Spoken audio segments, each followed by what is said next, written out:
No matter what your bend is in Mm-hmm. relationship. But Mm-hmm. I want to come back to that fundamental premise that a relationship is only as deep as the person who wants it the least.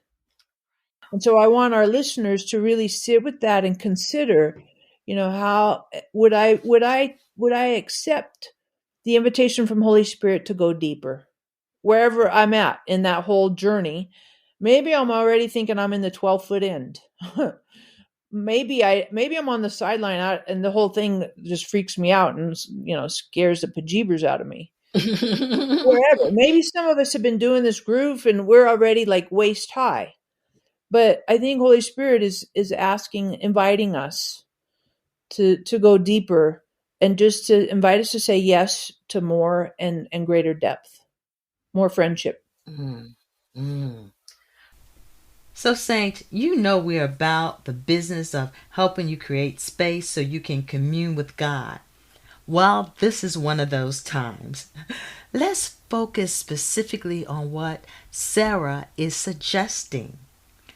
Would I accept the invitation of going deeper in our relationship with the Holy Spirit?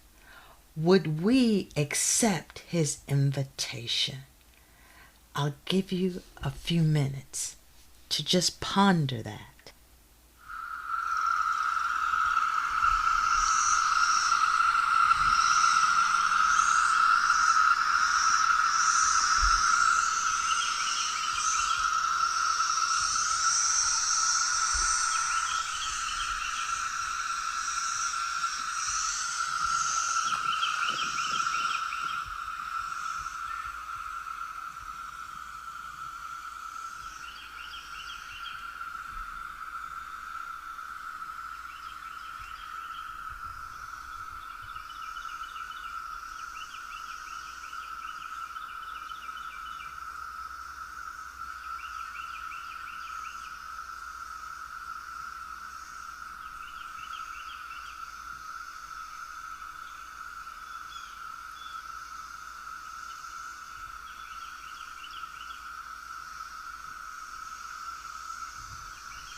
Am I willing to accept the invitation of the Holy Spirit asking me to go deeper into a relationship with him?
That felt good, didn't it? To just spend some time listening to the sounds of the cicadas as you pondered your relationship with the Holy Spirit. Well, Saint, your next steps is to plan 15 minutes 3 times during your upcoming week. Just 15 minutes 3 times during the week to just sit and think about your relationship with Holy Spirit and just listen. Don't ask any questions. Just listen to what He has to say. Sarah, can you close us in prayer? Absolutely, Lavita. Thank you so much. Oh no, I'm sorry. You know what? One thing